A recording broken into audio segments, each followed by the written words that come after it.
Hello everyone, welcome to this next lecture of our history optional series जिसमें हम history optional को comprehensively cover कर रहे हैं। आज हमारा पार्ट 3 ऑफ वैदिक एज जिसमें हम ज्योग्राफिकल एक्सपेंशन से शुरू करेंगे। अगर आपने पहले के पार्ट्स नहीं देखे हुए हैं तो पार्ट 1 और पार्ट 2 भी अवेलेबल है, आप जाके चेक कर सकते हैं। ठीक है, आज हम ज्योग्राफिकल एक्सपेंशन से शुरू कर रहे हैं।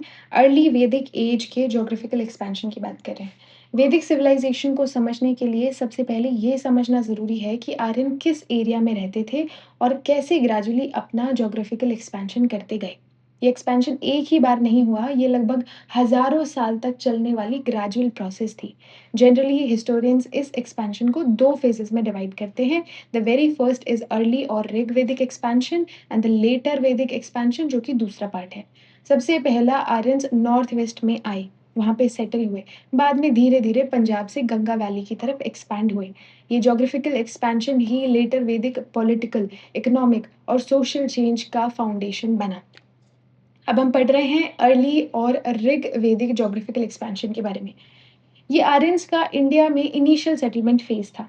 इस पीरियड में आर्यन का जो एरिया था वो mainly eastern Afghanistan, Punjab, Haryana, northern Rajasthan और वेस्टर्न उत्तर प्रदेश था। ठीक है, यहाँ तक ही लिमिटेड था। ईस्टर्न इंडिया, साउथ इंडिया और बंगाल का एरिया अभी वैदिक इन्फ्लुएंस में नहीं आया था। अब इसका पता कैसे चलता है, क्या सोर्स है? ऋग्वेदिक ज्योग्राफी, ऋग्वेदा जो है वो ज्योग्राफी को रिकंस्ट्रक्ट करने में हमें हेल्प करता है। कैसे? ऋग्वेदा अर्ली वैदिक ज्योग्राफी का सबसे इम्पोर्टेंट सोर्स है। उसके हाइम्स में rivers, mountains, tribes, forest, settlement, इन सब की बात हुई है। इन सबको रिपीटेडली मेंशन किया गया है। इसी वजह से हिस्टोरियंस आर्यंस के मूवमेंट को ट्रेस कर पाते हैं। तो very first important source is Rigveda. उसमें क्या बोला मैंने? रिवर, माउंटेन, ट्राइब, इन सब का मेंशन देखने को मिलता है। Second is PGW, pre Aryan phase. Important UPSC clarification यहाँ ये है कि ट्रेडिशनल नोट्स में कभी कभी पीजीडब्ल्यू को अर्ली वैदिक से एसोसिएट कर दिया जाता है, लेकिन अकेडमिकली पेंटेड ग्रे वेयर का मेजर एसोसिएशन लेटर वैदिक पीरियड से है। ये मैंने पिछले लेक्चर में भी आपको बताया था। अर्ली ऋग्वेदिक पीरियड का आर्कियोलॉजिकल कोरिलेशन ज्यादातर लेट हड़प्पन कल्चर या फिर OCP which is ochre coloured pottery के साथ में देखा जाता है। पीजीडब्ल्यू ट्रांजिशन शो करता है, लेकिन उसका फ्लरिशिंग फेज लेटर वैदिक है। तो ये पीजीडब्ल्यू का भी हम एग्जाम्पल लिख सकते हैं, बट प्लीज मेंशन अबाउट ये ऑक्रे कलर्ड पॉटरी और क्या डोमिनेंट कहाँ पे था, ये भी मेंशन करेंगे तो ज्यादा ठीक रहेगा। ठीक है, अब ऋग्वेदा में क्या क्या मेंशन है?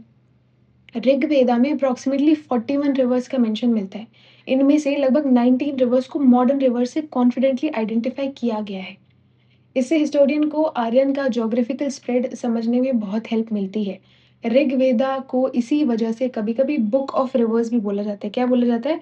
Book of reverse. अब ध्यान रहे, जैसे हम आगे पढ़ते जाएंगे हम पीछे का भी रिवाइज करते जाएंगे ताकि हम भूलें ना। ठीक है, तो ऋग्वेदा में 41 रिवर्स का मेंशन मिलता है, जिसमें 19 तो हम बिल्कुल कॉन्फिडेंटली आइडेंटिफाई कर सकते हैं। इसलिए ऋग्वेदा को बुक ऑफ रिवर्स भी बोला जाता है। अब ये रिवर्स इतनी इंपॉर्टेंट क्यों है? Why were these rivers so important? अब ऋग्वेदिक जो सोसाइटी थी वो हमने पढ़ा था पेस्टोरल थी। एग्रीकल्चर जो है अभी डेवलपिंग स्टेज में था, प्रायोरिटी उनकी नहीं थी। ठीक है, ड्रिंकिंग वाटर रिवर्स से मिलता था उन लोगों को। ग्रेजिंग ग्राउंड्स रिवर्स के पास होते थे और सेटलमेंट्स भी रिवर्स के किनारे बनाते थे। इसलिए ऑलमोस्ट हर इम्पोर्टेंट ट्राइब किसी ना किसी रिवर वैली में रहती थी। रिवर्स का ये इंपॉर्टेंस है। ठीक है, ईस्टर्न अफगानिस्तान की अगर बात करें, हम ईस्टर्न अफगानिस्तान की बात करें तो ऋग्वेदा आर्यन का western most area presently eastern Afghanistan तक एक्सटेंडेड था। यहाँ के कुछ इंपॉर्टेंट रिवर्स हैं जैसे Kubha, if I have to write here, जैसे कुबा, है ना, ये काबुल रिवर को बोला जाता है, काबुल रिवर को। ठीक है, मॉडर्न नेम काबुल रिवर, ये अफगानिस्तान की सबसे इंपॉर्टेंट रिवर में से एक है। ऋग्वेदा में इसका कई बार मेंशन मिलता है और ये आर्यन के वेस्टर्न सेटलमेंट को इंडिकेट करती है। वी ऑल्सो हैव क्रूमो, मेंशनड क्रूमो, ये आज की खुर्रम रिवर से जो है रिलेट करता है, आज की खुर्रम रिवर से, खुर्रम रिवर से, है ना। अफगानिस्तान और पाकिस्तान के बॉर्डर रीजन से फ्लो करती है ये रिवर। तो क्या देखा हमने? कुबा और खुर्रम रिवर, खुर्रम एंड काबुल बोल सकते हैं। ठीक है, ये भी ऋग्वेदिक सेटलमेंट का एविडेंस है। फिर सुवास्तु, सुवास्तु मेंशन मिलता है जो कि स्वात रिवर की बात करता है। सुवास्तु जो कि स्वात रिवर की बात करता है। ठीक है, ये फर्टाइल वैली थी। आर्कियोलॉजी भी यहाँ एग्रीकल्चर और सेटलमेंट का एविडेंस देती है। स्वात वैली से 1100 बीसी कल्टीवेटेड फील्ड बीसी पुराना कल्टीवेटेड फील्ड का आर्कियोलॉजिकल एविडेंस मिला है। ये हमने एविडेंसेस में देखा था, Swat valley cultivated field, right? ये भी ऋग्वेदिक एग्रीकल्चर को सपोर्ट करता है। वी हैव गोमल, गोमल का मेंशन मिलता है जो कि गोमती रिवर से गोमल रिवर से एसोसिएटेड है, गोमल रिवर, ठीक है? ये आर्यन के वेस्टर्न फ्रंटियर को इंडिकेट करता है। ध्यान रहे ये गोमल है, इससे वो लेटर गोमती रिवर एसोसिएटेड नहीं है, मेरे वो it was just a slip of tongue, Gomal river है, ठीक है? यूपीएससी कॉन्सेप्ट क्या है यहाँ पे कि ऋग्वैदिक आर्यन सिर्फ इंडिया में नहीं थे, उनका ज्योग्राफिकल एरिया प्रेजेंट अफगानिस्तान तक एक्सटेंडेड था। If you have to talk about Punjab वाला एरिया, ये देखो रिवर्स सारी यहाँ पे लिखी हुई है, गोमती नहीं है, दिस इज गोमल रिवर, ठीक है? पंजाब और सिंध वाला एरिया अगर हम देखें तो ऋग्वैदिक सिविलाइजेशन का कोर रीजन था। मैक्सिमम सेटलमेंट इसी एरिया में था और इस रीजन में आर्यंस और लोकल पॉपुलेशन का इंटरेक्शन हुआ, ठीक है? पंजाब एंड सिंध वाला एरिया, ठीक है? ये सिंधु इंडस ये क्या है ना? ऋग वेदा में सबसे ज्यादा मेंशन होने वाली रिवर इंडस या सिंधु। सिंधु का मतलब होता है ग्रेट रिवर। क्या मतलब होता है? Great river. ये इतनी इंपॉर्टेंट थी कि इंडिया का नाम, इंडिया और हिंदुस्तान दोनों इनडायरेक्टली इसी रिवर से एसोसिएटेड हमको देखने को मिलते हैं। कैसे? जैसे सिंधु, सिंधु को जो पर्शियन लोग हैं वो हिंदू पढ़ते हैं। क्या पढ़ते हैं? हिंदू। पर्शियन लोग हिंदू पढ़ते हैं। और ग्रीक्स में हिंदू को इंडोस, इंडोस पढ़ा जाता है, ग्रीक लोग। तो अब आई थिंक आप समझ गए होंगे कि इंडिया नाम कहाँ से आया, हिंदू नाम कहाँ से आया। पर्शियन लोग स को ह पढ़ते हैं, है ना? और ये जो हमारे ग्रीक्स लोग थे इन्होंने हिंदू को इंडोस पढ़ लिया और वहां से नाम आया इंडिया, ठीक है? अब ये जो इंडस रिवर है उस टाइम बहुत इंपॉर्टेंट रिवर थी। ट्रेड रूट्स यहाँ से बनते थे, वाटर का एक इंपॉर्टेंट सोर्स थी, फर्टाइल प्लेन देती थी और ट्रांसपोर्टेशन में भी मदद करती थी। दिस वाज इंडस रिवर, ठीक है? वितास्ता ये कौन सी नदी है? झेलम नदी, ठीक है? कश्मीर से ओरिजिनेट होती है और ऋग्वेदा में इसका मेंशन नॉर्दर्न फ्रंटियर को इंडिकेट करता है। वितास्ता, याद रहे वितास्ता हम झेलम रिवर के लिए यूज करते हैं, ठीक है? Then we have Asikni, Asikni Chenab river के लिए जो है यूज किया जाता है। ये जो है सारी इंडस रिवर की ट्रिब्यूटरीज हैं। चिनाब, चिनाब का मतलब होता है डार्क कलर्ड वाटर। चिनाब का मतलब होता है dark coloured water, dark coloured water, ठीक है? पंजाब रीजन की इंपॉर्टेंट रिवर है। फिर परुशनी, परुशनी में हमने देखा था बैटल ऑफ टेन किंग्स हुआ था। परुशनी जो है रावी रिवर के लिए यूज होता है। सबसे famous region battle of ten kings, Dasharajna जो युद्ध हुआ था उसके बारे में हमने पढ़ा था, जिसमें किंग सुदास जो है वो विक्टोरियस होते हैं, जो प्रीस्ट वशिष्ठ हैं वो उनके रॉयल प्रीस्ट होते हैं और भारतास बाद में पुरु के साथ में मिलकर कुरु क्लैन बनाते हैं, जिसमें से कुरु और पांडवास निकल के आते हैं और पांडवास बाद में पंचाल्स के साथ में मिलकर एक इंपॉर्टेंट किंगडम बना लेते हैं। ये हमने पढ़ा था, ठीक है? विपासा, विपासा किसको बोला जाता है? ब्यास नदी को, ठीक है? ब्यास नदी को। ऋग्वैदिक सेटलमेंट का इंपॉर्टेंट एरिया ये भी बिपाशा भी थी। फिर सुतुद्री, सुतुद्री किसको बोला जाता है? सतलज रिवर को सुतुद्री बोला जाता है। पंजाब की वेस्टर्न बाउंड्री का इंपॉर्टेंट पार्ट है, ठीक है? हमने क्या पढ़ा? सिंधु नदी को इंडस बोला जाता है, ठीक है? हमने झेलम नदी को वितास्ता बोला जाता है, ठीक है? उसके बाद में अक्षिनी जो है वो चेनाब को बोला जाता है, पुरुषनी जो है वो रवि को बोला जाता है, बिपाशा जो है ब्यास को बोला जाता है और सुतुद्री सतलज को बोला जाता है। सुतुद्री, सतलज, बिपाशा, ब्यास, पुरुषनी रवि, अक्षिनी चेनाब एंड वितास्ता हमारी झेलम, ठीक है? अब पंजाब का नाम भी पंज प्लस आब यानी 5 वाटर्स से बना है। तो ये जो नदियां हैं ये पंजाब के लिए भी इंपॉर्टेंट हमको देखने को मिलती हैं। कश्मीर की बात करते हैं। कश्मीर, ऋग्वेदा कश्मीर रीजन को भी इनडायरेक्टली डिस्क्राइब करता है ना? मारुवृद्धा एक एंशियंट रिवर का नाम है। मॉडर्न आइडेंटिफिकेशन अनसर्टेन है लेकिन ये भी देखने को मिलती है, मारुवेदा। मुजावंत इंपॉर्टेंट माउंटेन रीजन, इस एरिया को लेटर ट्रेडिशन में सोम प्लांट का सोर्स माना गया है। ऋग्वेदा में सोम को सेक्रेड ड्रिंक माना गया है। मुजावंत क्या मेंशन मिलता है? हेमावंत का मेंशन मिलता है। मॉडर्न हिमालयाज, ऋग्वेदा में हिमालयाज का मेंशन लिमिटेड है लेकिन बताता जरूर है। ठीक है? अभी तक हमने क्या पढ़ा? ज्योग्राफिकल एक्सपेंशन पढ़ा। ज्योग्राफिकल एक्सपेंशन में हमने देखा कि अफ़गानिस्तान वाले एरिया में देखने को मिलते हैं, पंजाब वाले एरिया में देखने को मिलते हैं, हमको हरियाणा वाले एरिया में देखने को मिलते हैं, वेस्टर्न यूपी वाले एरिया में देखने को मिलते हैं। जब हमने अफ़गानिस्तान की बात की, तो हमने रिवर्स का मेंशन देखा, हमने Kabul river, Gomal river river के बारे में बात करा, स्वात वैली के बारे में हमने बात की, है ना? और उसके अलावा हमने हमने खुर्रम रिवर के बारे में भी बात की। ऋग्वेदा में करीब 41 रिवर का मेंशन मिलता है ना? जिसमें 19 तो हम बड़े कॉन्फिडेंटली आइडेंटिफ़ाई कर सकते हैं, ठीक है? फिर उसके बाद में हमने देखा सिंधु नदी को इंडस बोला जाता है, उसका मेंशन काफ़ी देखने को मिलता है ना? हमें वितास्ता झेलम रिवर को बोला जाता है, अक्षिनी चिनाब को बोला जाता है, पुरुषनी रवि को बोला जाता है, बिपाशा ब्यास को बोला जाता है और सुतुद्री जो है सतलज को बोला जाता है। इन सब रिवर का मेंशन हमको देखने को मिलता है। कश्मीर में भी मुजावंत, हिमावंत ये सब हमको देखने को मिलते हैं, ठीक है? इम्पोर्टेंट क्लैरिफ़िकेशन ये है कि कभी-कभी नोट्स में हिंदू कुश लिखा हुआ आता है, Hindu Kush is equals to मुजावंत, है ना? ये एग्ज़ैक्ट आइडेंटिफ़िकेशन यूनिवर्सली एक्सेप्टेड नहीं है, थोड़ा ध्यान रहे इस बारे में। मुजावंत is not exactly Hindu Kush. कई हिस्टोरियन कहते हैं कि जो हिंदू कुश को के लिए यूज़ किया गया है, लेकिन एग्ज़ैक्ट आइडेंटिफ़िकेशन नहीं है। मॉडर्न हिस्टोरियंस इसे अनसर्टेन मानते हैं और एग्ज़ाम में सिर्फ़ ट्रेडिशनल मैपिंग लिखना सेफ़ है, अगर सोर्स स्पेसिफ़िक क्वेश्चन हो तो। ठीक है? ओके, हरियाणा और राजस्थान की बात करते हैं, यहाँ पे क्या देखने को मिलता है? तो ये ऋग्वैदिक सिविलाइज़ेशन का सेक्रेड हार्टलैंड माना जाता है। सरस्वती नदी, ऋग्वेदा की सबसे सेक्रेड रिवर। ऋग्वेदा में सरस्वती रिवर को नदीतमा बोला गया है, यानी बेस्ट ऑफ रिवर्स। क्या बोला गया है? नदीतमा, नदीतमा यानी बेस्ट रिवर्स बोल सकते हैं, ठीक है? बेस्ट रिवर बोल सकते हैं, सरस्वती, है ना? ये सिर्फ़ फिज़िकल रिवर नहीं थी, रिलिजियस इम्पोर्टेंस भी इसके साथ-साथ में अटैच हमको देखने को मिलता है। अब मॉडर्न आइडेंटिफ़िकेशन में मोस्टली जो स्कॉलर्स हैं, सरस्वती रिवर को घग्गर-हाकरा रिवर सिस्टम से एसोसिएट करते हैं, लेकिन एग्ज़ैक्ट आइडेंटिफ़िकेशन अभी भी डिबेटेड है, ठीक है? Next is Drishadvati. ये क्या है? सरस्वती की एक इम्पोर्टेंट ट्रिब्यूटरी थी दृशादवती।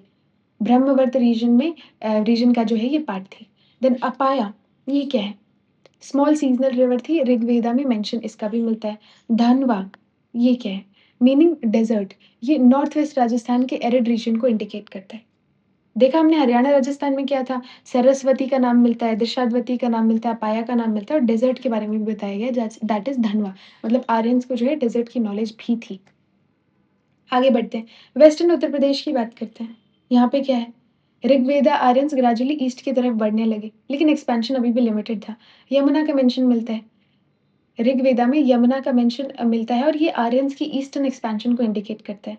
गंगा का एक बार मेंशन मिलता है ना? ऋग्वेदा में गंगा का सिर्फ़ एक बार मेंशन मिलता है। इससे क्लियर होता है कि ऋग्वेदिक आर्यन्स अभी गंगा वैली में एक्सटेंसिवली सेटल नहीं हुए। लेटर वैदिक पीरियड में गंगा वैली को ऑक्यूपाई कर लेंगे। ठीक है? ईस्टर्न बाउंड्री जो है वो यमुना ही मानी जाती है। ओके?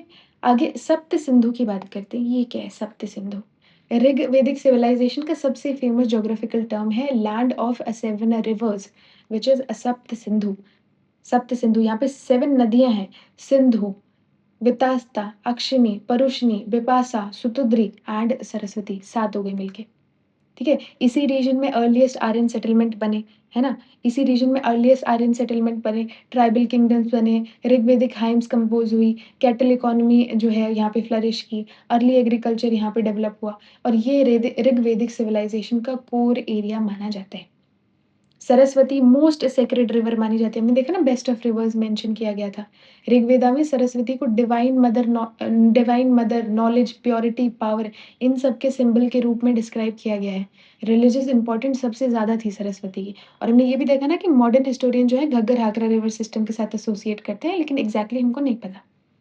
सिंधु सबसे ज़्यादा मेंशन्ड रिवर देखने को मिलती है ना? Saraswati most sacred and most mentioned is Sindhu, Indus river. Saraswati valley वाले रीजन को ब्रह्मवर्त बोला गया है। लेटर वैदिक टेक्स्ट के अकॉर्डिंग सरस्वती और दृशाद्वती के बीच का जो रीजन है उसको ब्रह्मवर्त कहलाता है। इस रीजन को वैदिक धर्म का बर्थ प्लेस माना गया है ब्रह्मवर्त। हिंदू कुश की बात करें मुजावंत, ये कई बार बोला जाता है एग्जैक्टली जो है अनसर्टेन है हमको पता नहीं है।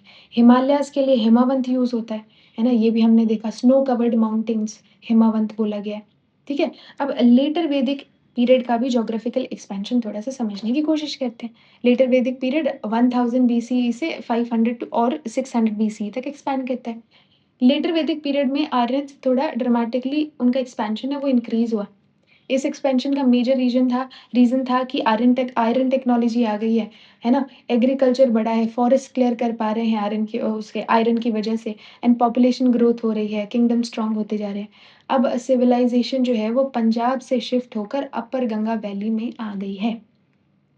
सोर्सेज़ हमने देखे थे सामवेद, यजुर्वेद, अथर्ववेद, ब्राह्मणाज़, आरण्यकाज़, उपनिषद ये सब सोर्स देखने को मिलते हैं।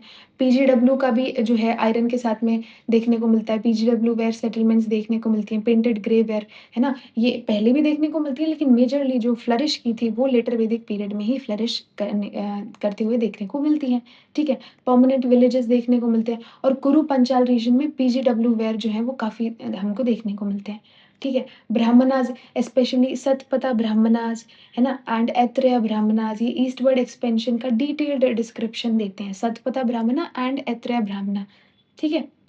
तो गंगा बेसिन में जो है ये अब शिफ्ट हो गए हैं। व्हाई शिफ्ट ये भी देख लिया हमने, आयरन एक्स, एग्रीकल्चर, पॉपुलेशन ये सब रीजन थे। कोर इनका जो है वो क्या एक्सपेंशन का जो रीजन था इनका वो क्या था? तो Kuru Panchala region, upper Ganga Ganga valley, Indo Gangetic divide, Hastinapur जो है वो कैपिटल बनी इनकी। ठीक है? अपर गंगा वैली सबसे फर्टाइल थी। इंडो गैंजेटिक डिवाइड ये गंगा और यमुना के बीच का एलिवेटेड रीजन था। स्ट्रैटेजिकली और एग्रीकल्चरली दोनों तरीके से इम्पोर्टेंट था।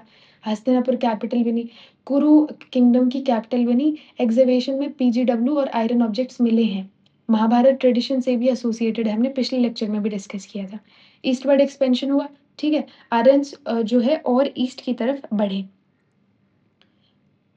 है ना? कौशल प्रेज़ेंट में ईस्टर्न यूपी वाला कोसाला वाला जो रीजन होता है, कैपिटल इनकी बनी अयोध्या, कैपिटल बनी अयोध्या, ठीक है? काशी देखने को मिलता है, जो प्रेज़ेंटली वाराणसी वाले रीजन में है।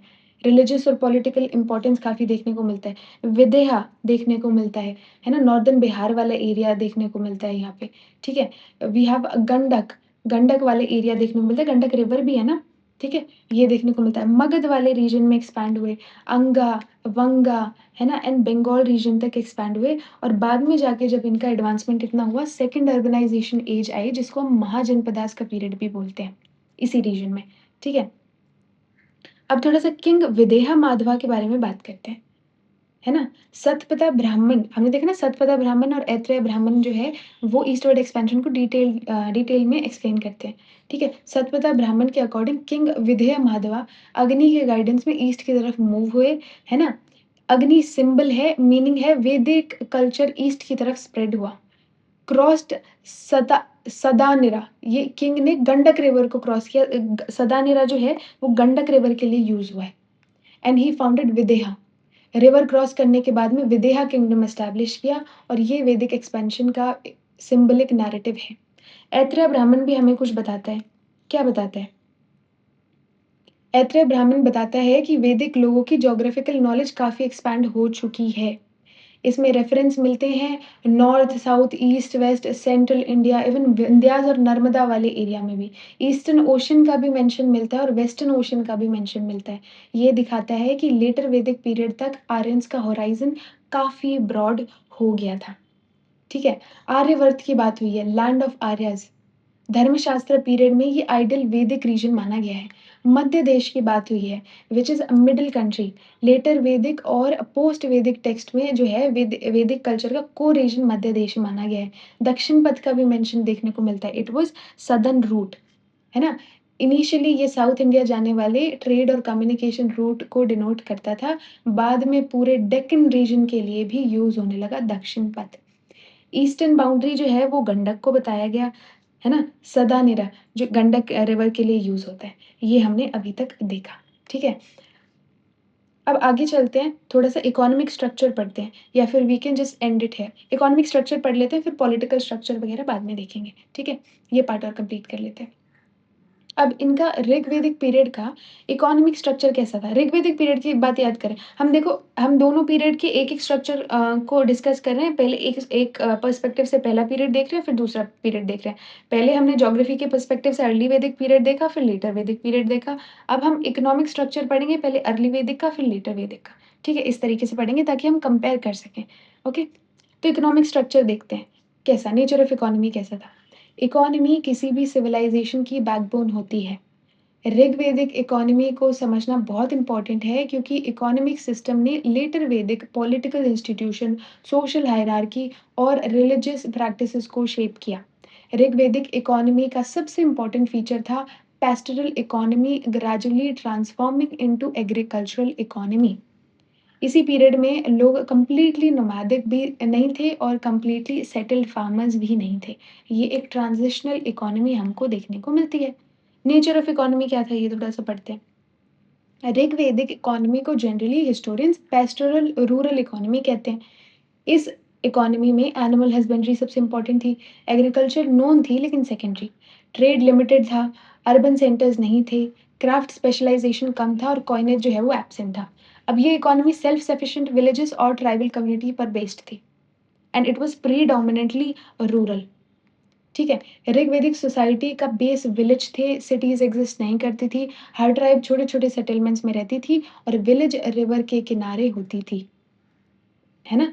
रीज़न ये था वाटर अवेलेबिलिटी, ग्रेज़िंग लैंड, एग्रीकल्चर के लिए और ईज़ी ट्रांसपोर्टेशन आप कर पाते थे। ठीक है? किस तरीके के घर होते थे इनके? घर किस तरीके के होते थे? ठीक है? तो घर mostly wood, bamboo, reed, grass, mud इन सब के बने हुए होते थे। अर्बनाइज़ेशन एब्सेंट था, हम पहले ही डिस्कस कर चुके हैं। ठीक है? अर्बनाइज़ेशन एब्सेंट था। पैस्टोरल इकोनॉमी थी इनकी, ये भी हम डिस्कस कर चुके हैं। ठीक है? Okay. Why cattle was so important? Cattle इतना इम्पोर्टेंट क्यों था इनके लिए? ठीक है, एक काऊ वाज यूनिट ऑफ वेल्थ। ऐसा क्यों था? काऊ प्रोवाइड करती थी milk, curd, butter, ghee, dung which was used as a fuel, bullocks for ploughing and transport. इसलिए कैटल इकोनॉमिक लाइफ का सेंटर बन गई। रिलीजियस इम्पोर्टेंट भी थी कैटल की। काऊ को सेक्रेड माना जाता था, है ना? और इस वजह से इसमें हम काफ़ी यज्ञनास भी देखने को मिलते हैं। यज्ञनास में काऊ की इम्पोर्टेंस दिखाई देती है हमको। एनिमल हस्बेंड्री जो है हमने देखा था मेन ऑक्यूपेशन उनका हुआ करता था। ठीक है, पैस्टोरलिस्ट थे वो। मेजर एनिमल्स लाइक काऊ, बुल, ऑक्स ये सब देखने को मिलते हैं। हॉर्स का भी स्पेशल इम्पोर्टेंस हमको देखने को मिलता है ना? हॉर्स का भी स्पेशल इम्पोर्टेंस हमको देखने को मिलता है। क्या इम्पोर्टेंस है? हॉर्स रीज़न ये है वॉर होता था, चैरिट्स बनाए जाते थे, प्रेस्टीज का सिंबल था हॉर्स, मोबिलिटी का सिंबल था हॉर्स, है ना? काऊ काऊ यूनिट ऑफ वेल्थ हम ऑलरेडी डिस्कस कर चुके हैं। बुलक्स एग्रीकल्चर जो है वो सेकेंडरी ऑक्यूपेशन था, हमने इसके बारे में बात की। ठीक है? सेकेंडरी क्यों था? क्योंकि आर्यन्स इनिशियली सेमी नोमैडिक थे, पैस्टोरल लाइफ़स्टाइल डोमिनेंट थी और परमानेंट एग्रीकल्चर ग्रेजुअली डेवलप हुई। ठीक है? ओके। क्या-क्या एग्रीकल्चर एक्टिविटीज़ जो हैं, जो कि मेंशन्ड हमको देखने को मिलती हैं? प्लफिंग, सोइंग, हार्वेस्टिंग, थ्रेशिंग ये सब देखने को मिलते हैं। ठीक है? ये सब हमने डिस्कस किया। ओके, आगे बढ़ते हैं। ट्रेड लिमिटेड था, लिमिटेड ट्रेड देखने को मिलता है। ट्रेड एग्ज़िस्ट ज़रूर करती थी, लेकिन लार्ज स्केल कॉमर्स पे नहीं एग्ज़िस्ट करती थी। ठीक है? तो ट्रेड भी काफ़ी लिमिटेड हमको देखने को मिलता है। Limited trade and crafts. Rural economy थी, सेल्फ सफिशिएंट विलेजेस थे, लो सरप्लस प्रोडक्शन देखने को मिलता था, है ना? तो ये सब हमने डिस्कस किया। ठीक है? आगे बढ़ते हैं। कुछ फ्रीक्वेंटली आस्क्ड टर्म्स हैं जो कि हम देखेंगे। जैसे गविष्टि, गविष्टि किसको बोला गया है ना? सर्च फॉर काउज़, वॉर या सर्च फॉर काउज़। एक्सप्लेनेशन शुरू में वॉर्स कैटल के लिए होते थे, ग्रेजुअली गविष्टि जो है वो बैटल के टर्म में यूज़ होने लगी।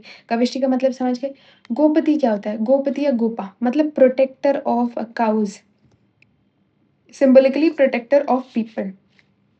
गोमत क्या होता है? गोमत, गोपति और गोपा हमने देखा, गोमत क्या होता है?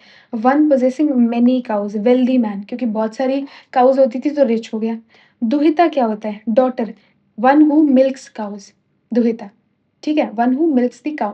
ये बताता है कि डॉटर भी हाउसहोल्ड इकोनॉमी में एक्टिवली पार्टिसिपेट करती थी। गोघना, गोघना मतलब गेस्ट, है ना? गोगना वैसे तो लिटरल मीनिंग काऊ किलर होता है इसका, लेकिन सोशल कॉन्टेक्स्ट में इसका मतलब गेस्ट होता है। अब व्हाई गेस्ट? क्योंकि ऋग्वैदिक ट्रेडिशन में ऑनर्ड गेस्ट के अराइवल पर काऊ स्लॉटर करके फीस्ट दिया जाता था। इस वजह से गेस्ट को गोगना बोला गया। ठीक है? अब बाद में हिंदू ट्रेडिशन में काऊ स्लॉटर ग्रेजुअली डिस्करेज हुआ। ऋग्वैदिक पीरियड में सिचुएशन डिफरेंट थी, ऐसा माना जाता है। ठीक है? फिर गोजीत का क्या मतलब है? गोजीत का मतलब है विनर ऑफ काउज़, वॉरियर जो कैटल रेड में सक्सेसफुल हो। ठीक है? यहाँ पे प्रेयर्स होती थी ज़्यादा कैटल के लिए, ज़्यादा प्रॉस्पेरिटी के लिए, ज़्यादा वेल्थ के लिए एंड मोर सन्स, है ना? ये सब प्रेयर्स हुआ करती थी। एग्रीकल्चर की बात करें तो एग्रीकल्चर ऋग्वेदिक इकोनॉमी का सेकेंडरी पिलर था, बट है ना? तो ये तो हम वैसे ऑलरेडी डिस्कस कर चुके हैं, तो we can just move forward. Archaeological evidences की बात करते हैं तो स्वात वैली कल्टिवेटेड फील्ड, ये अब तीसरी बार आ रहा है। 1100 बीसी के आसपास स्वात वैली एग्जीबिशन में कल्टिवेटेड एग्रीकल्चरल जो फील्ड हैं वो मिले हैं। ये प्रूव करता है कि एग्रीकल्चर सिर्फ ऋग्वेदा में मेंशन नहीं था, ग्राउंड एविडेंस भी मिलते हैं। मेन क्रॉप यहाँ पे यवा यानी कि बार्ले देखने को मिलती है। ऋग्वेदिक पीरियड की सबसे इंपॉर्टेंट क्रॉप है यवा। वीट, गोधुमा, है ना? गोघना हमने क्या देखा था गेस्ट के बारे में, गोधुमा इज वीट, गोघमा इज डिफरेंट, गोधुमा इज डिफरेंट। और बार्ले के लिए यवा यूज होता है। ऋग्वेदिक में गोधुमा विच इज वीट का एक्सप्लिसिट रेफरेंस बहुत लिमिटेड और डिबेटेड है, और वीट का archaeological evidence north west India में मिलता है, इसलिए हिस्टोरियंस मानते हैं कि वीट का यूज होता था। लेकिन ऋग्वेदा में बार्ले क्लियरली डोमिनेंट है, बार्ले डोमिनेंट है, वीट डोमिनेंट नहीं है। नेक्स्ट सिता, ये क्या होता है? सिता मीन्स टू फरो, है ना? बाद में इसी का नाम गॉडेस सीता के कॉन्सेप्ट से डेवलप हुआ, समझे? सीता, फरो। अब क्या मेंशन्ड नहीं है? Rice is not mentioned. Rigveda में राइस का क्लियर मेंशन नहीं मिलता। लेटर वैदिक पीरियड में मेंशन मिलता है व्रीहि के नाम से। किस नाम से? व्रीहि के नाम से। हमने क्या देखा? हमने देखा कि राइस का एविडेंस नहीं मिलता, बार्ली इंपॉर्टेंट था, व्हीट माना जाता है, राइस का एविडेंस तो नहीं मिलता, लेटर वैदिक पीरियड में मिलता है। कॉटन का क्लियर एविडेंस ऋग्वेदिक टेक्स्ट में नहीं मिलता, कॉटन का कोई क्लियर एविडेंस नहीं मिलता, है ना? क्लोथिंग मेनली वूल, एनिमल प्रोडक्ट, फ्लेक्स पर बेस्ड थी। वुडन प्लफ यूज होता था, है ना? वुडन प्लफ यूज होता था। लंगला, वुडन प्लफ, लंगला बोला गया है। सिरा बोला गया है। प्लफ का अनदर टर्म सिरा, सिरा लंगला दोनों प्लफ से रिलेटेड है। सीता फेरोलैंड, बाद में सीता गॉडेस सीता से एसोसिएटेड हुआ, ठीक है। और व्रीहि बोला गया राइस को, अर्ली जो वैदिक पीरियड है उसमें एविडेंस नहीं मिलता, लेटर में मिलता है। गोघुमा, गोघुमा वीट को बोला गया है, और बार्ले को यवा बोला गया है। इससे पहले हमने गोघना देखा था, गोघना वॉज गेस्ट। और कुछ और टर्म्स भी देखे थे, जैसे गविष्टि देखा था हमने, गोपा गोपति देखा था हमने, है ना? गोमत देखा था हमने, है ना? ये गविष्टि देखा था, सर्च फॉर काउज और वॉर। गोपति या गोपा, प्रोटेक्टर और ओनर ऑफ काउज। गोमत, वेल्दी मैन। दुहिता, daughter, one who milks cow. गोगना मीन्स गेस्ट, एंड गोजीत, विनर ऑफ अ काउज। ये सब हमने देखा, ये टर्म्स हम जो देख रहे हैं अभी, ठीक है। इरिगेशन की बात करें तो लार्ज कैनाल्स नहीं थे। Main irrigation source rainfall, river, wells हमको देखने को मिलते हैं, ठीक है। वेल्स जो है वो कैटल ड्रिवन लिफ्ट्स यूज़ करते थे, बुलक्स जो है वो यूज़ यहाँ पे काम आते थे, ठीक है। ये सब हमने देखा, ठीक है। क्राफ्ट जो है वो लिमिटेड स्पेशलाइजेशन देखने को मिलती है ना? कारपेंट्री, चैरेट मेकिंग, ये सब देखने को मिलता है। वीविंग, स्पिनिंग यानी शरी और यार्न देखने को मिलता है, बट आई थिंक ये हम थोड़ा बाद में करेंगे, है ना? या फिर समझ लेते हैं, चलिए समझ ही लेते हैं, है ना? लेदर वर्क देखने को मिलता है, कॉपर ब्रॉन्ज मेकिंग देखने को मिलती है। कारपेंटर को तक्षण बोला गया है, क्या बोला गया है? तक्षण बोला गया है कारपेंटर को, ठीक है। और कर्मरा यानी स्मिथ्स, कर्मरा। चैरियट रेसिंग भी काफ़ी प्रेस्टीज इस पीरियड में देखने को मिलती है। क्या बोला? क्राफ्ट स्पेशलाइजेशन है, लिमिटेड स्पेशलाइजेशन है लेकिन है। स्पिनिंग को सिरी बोला गया है, तक्षण कारपेंटर को बोला गया है, कर्मरा स्मिथ को बोला गया है। पॉटरी हमने देखा, ऑक्रे कलर्ड पॉटरी देखने को मिलती है, ब्लैक एंड रेडवेयर पॉटरी देखने को मिलती है, ठीक है। मेटल्स में हिरण्य, हिरण्य यानी कि गोल्ड, आयास यानी कॉपर या ब्रॉन्ज। आयरन इस टाइम नहीं मिलता, हमने देखा ना आयरन नहीं मिलता। Gold obtain from river sand, river से गोल्ड ऑब्टेन करते थे और गोल्ड को बोलते थे हिरण्य, ठीक है। ट्रेड लिमिटेड था, बार्टर सिस्टम फॉलो करते थे, ठीक है। ट्रेडर्स, कारवा, मर्चेंट्स, नॉन आर्यंस, ये सब देखने को मिलते हैं। कोई ऑर्गेनाइज्ड कॉमर्स नहीं था, एक लिमिटेड ट्रेड हुआ करती थी, लेकिन कोई कॉइनेज नहीं था। निष्क का मेंशन मिला है लेकिन वो गोल्ड ऑर्नामेंट्स के लिए यूज हुआ है, कॉइन के लिए यूज नहीं हुआ। सतमाना, सतमाना मतलब 100 काउज, ठीक है। ये सब हमको देखने को मिलता है। लैंड, कम्युनिटी ओनरशिप थी, प्राइवेट ओनरशिप नहीं थी। कोई लैंड ग्रांट्स नहीं थे इस टाइम पे। क्लान, सारे क्लान का राइट होता था रिसोर्सेज पे। और रेवेन्यू के तौर पे वॉलंटरली, आपकी मर्जी है तो दीजिए, बलि होती थी। ये लेटर वैदिक पीरियड में कंपल्सरी हो जाएगी, है ना? वॉर बूटी दी जाती थी और गिफ्ट्स दिए जाते थे। ये हमने पढ़ा अर्ली वैदिक एज की इकोनॉमी के बारे में। ठीक है? आई होप आपको समझ आया होगा।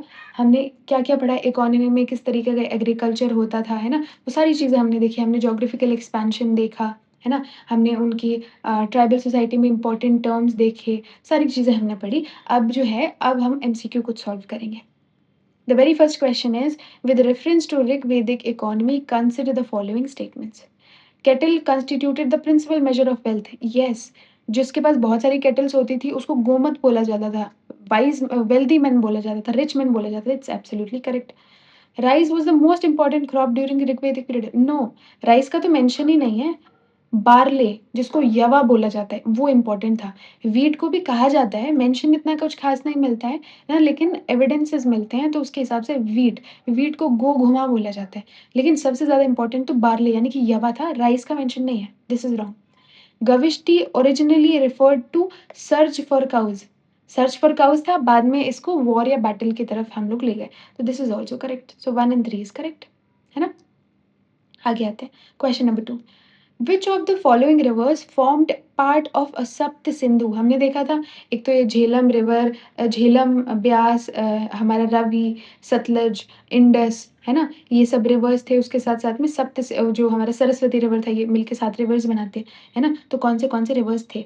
सिंधु थी, यस। सरस्वती थी, यस। सुतुद्री किस रिवर को बोलते हैं? सतलज को बोलते थे ना। यमुना पार्ट नहीं थी सप्त सिंधु का, यमुना पार्ट नहीं थी। ये तो ईस्टर्न बाउंड्री बनाती थी ना। तो 1, 2 and 4 is the correct answer. Option A is correct. ठीक है?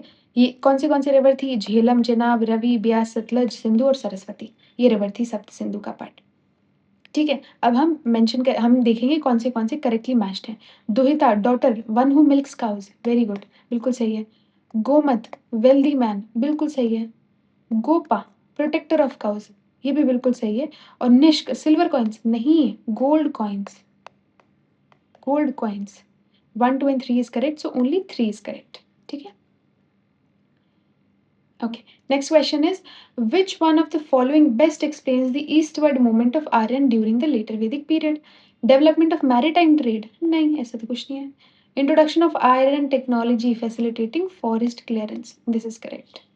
आगे पढ़ने की जरूरत ही नहीं है। This is correct. ठीक है? These are your means के questions.